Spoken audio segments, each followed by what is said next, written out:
Hi everybody. Okay, so I just wanted to come on here really quick and well not real quick. I don't know how long this video is going to be, but it's going to be geared towards parenting. I guess it's like another motherhood or a mommy vlog or whatever. But I have a dilemma with my 4-year-old son.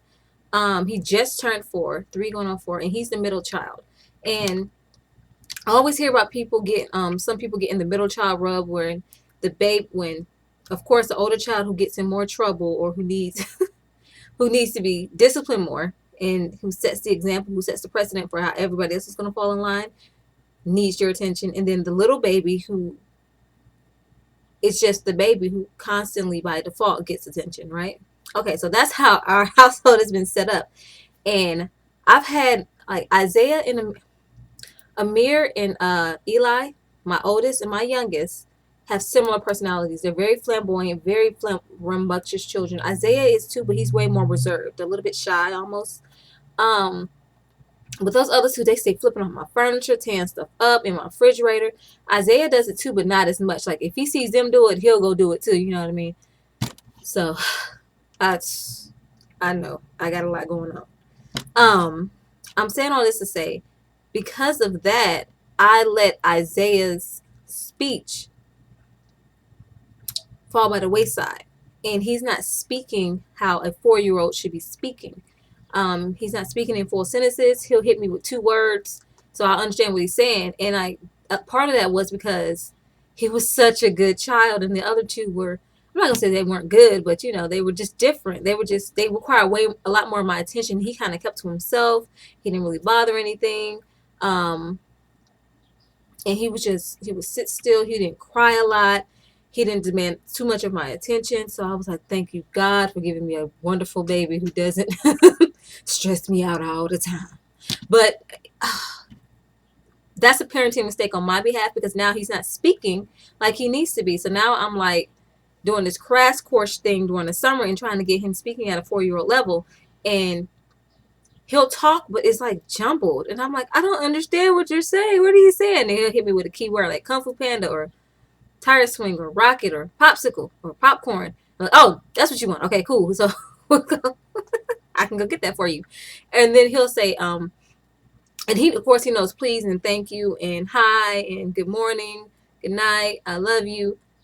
But those are all the things that my 2-year-old doesn't really talk like that. He hints like that, but Isaiah, Eli, the little baby says that he talks like that, but it's not as advanced how Isaiah says it. So I'm like, he knows those words, so he's good, but he doesn't know how to articulate himself. He can't explain to me what is going on. He can't tell me how his day went.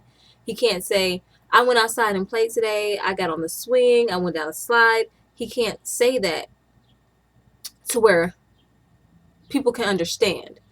He'll talk. He'll go, da, da, da, da. I'm like, what? So I have a question. What are some vocal or speech lesson patterns things that I can work on him this summer to help him when he goes back to Montessori school this upcoming fall, because he's been in Montessori school for the past 6 months, and he's writing like we do the baby read, so he recognizes his words, he can spell his letters, he knows all his sounds, he knows 0 to 9. We're working on writing number 1. He got number 1 down. He has number 2 down, and and I feel bad because he can read. We're working on writing, but he can't speak. He can't articulate himself vocally to anyone and get his point across. And I'm like, oh my God, I'm a horrible mama. So that just goes to show y'all that anybody can make a mistake. And my mistake was neglecting my middle child. Well, not necessarily neglect, but not giving him that attention that I gave the other 2. And yeah, so that's my question. And I actually battled with the idea of him being autistic, but then when I looked at some of the symptoms of autism, he doesn't. I don't think he's autistic. He was potty trained at 3. Pee pee and boo went to potty. That's it. And he wears a pull up at night only because he's 4 years old. Like right when he turned 3, he was potty trained, and he wears a pull up at night so that he sleep. Like we're still working on him sleeping through the night without peeing through his diaper, but that's normal. Like I said, he can read. We do the baby read program. He'll hold the flashcards up to him, and he'll tell me what the word is. He'll underline the word with his finger and point to each letter to spell out the word. He knows his sounds. He says ah, b, B for A for B, A for I, B for B. He knows that. He knows his numbers. He's fascinated with shapes. Like all children have this obsession that they go through certain things. So that's not unnecessary, unrealistic. Well, it's normal, you know. He doesn't focus on one particular thing and do everything like that. He doesn't have OCD or anything like that. He's a normal kid. You can catch him flipping off my furniture with his brothers running around. And I noticed the one thing with them is that they'll group together. Like he'll sit down and play with them. If he sees them, like the other day, they're in the backyard playing in the pool. Everybody got in the pool, and then big Omar got out. I mean, little Omar got out, started making mud pies.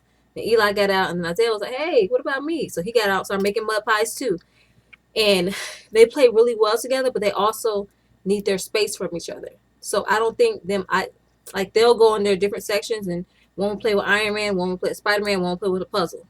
One will read a book, one will color, and one will build the blocks. And that's why I kind of ruled out autism. I don't know. We'll get him tested. We'll go through the motions, but I really want to be extremely careful with that. One, I don't have a pediatrician that I trust. I don't have a standing pediatrician I can say, yes, this person has my child's best interest at heart. They're just not trying to get a check. They're just not trying to diagnose this child with this so they can get it, push this type of medication him, push this treatment on them. Because sometimes you do have people out there like that. Doctors are not God. Doctors are human just like you and I. You know what I mean? And so I don't put my full and complete trust in doctors. I'm sorry, whatever. I put it into God. So me and my husband went to church. Well, the family went to church on Saturday and this past Sunday, and the pastor was talking about inquiring before you make a move, before you make a huge decision, before you make a minor decision. Did you inquire to God? Did you ask God, what should I do? And did he respond to you? Did he tell you what you should do? And God spoke to me and told me, because just wait. Wait meaning do what you need to do as a mother first. Focus on his weaknesses, strengthen them, and then when you get to a point to where you think you've done all that you can do, then go from there. And instead of just rushing to make a quick decision, oh, he's autistic. Because once you get that stigma or that label, it's really hard to get rid of. And I really don't want to have my kids to have that. Like I had that problem with Amir. I didn't want him to be labeled ADHD. He's just a hyperactive kid. He's a normal, active little boy. And we had a problem with him not sitting down. It's like, it's amazing how all three of these children came out of my body and they are completely different. It's like, oh my, it's unreal how different and diverse their personalities are. I cannot stress that enough. They, wow. But yeah, so again, if you guys have any tips or suggestions or websites for me to go on to help my son work with his speech specifically, he can talk, but I want it's like a lisp almost. But I don't think he has a lisp because when he does say certain words, it's not chish, chish, pashikish. It's not that. It's like popsicle, popcorn, kung fu panda, bubble guppies, dinosaur train, dinosaur train. And right now they're on this Lion King kick, and they've been singing that intro to Lion King. That that's like their thing before they go to bed. They're just in the room howling, howling, singing the Lion King.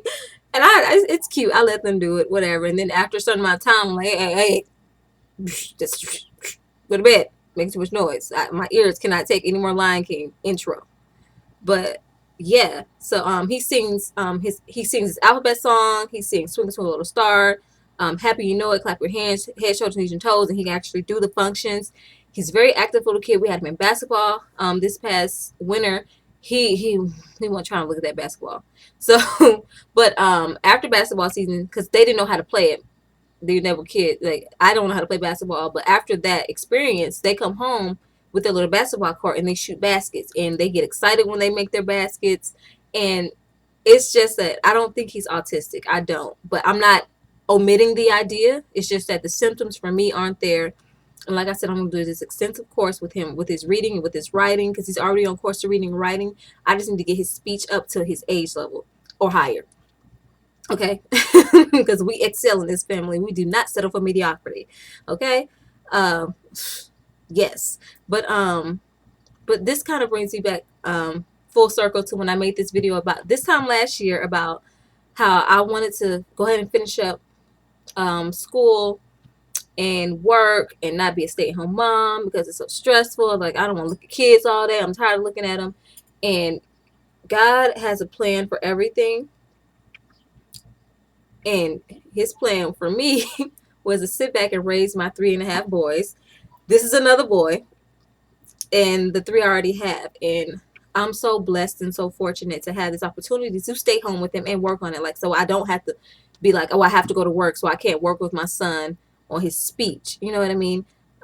It's not up to somebody else, like a daycare or a babysitter or a nanny, to teach my child the language.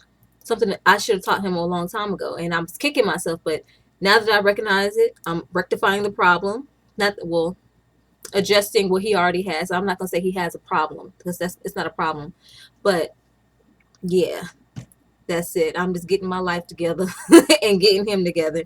So yeah, that's basically it, you guys. I just wanted to share that and put this out there. And if parents are going through the same thing I'm going through, I'm sure you guys can relate to it, and this video might give you some reprieves to let you know that somebody else is going through the same thing that you were going through. So, all right, y'all, I'm tired. Now I gotta go look at these kids. I'll see you guys in the next video. Thanks everybody for watching. Bye.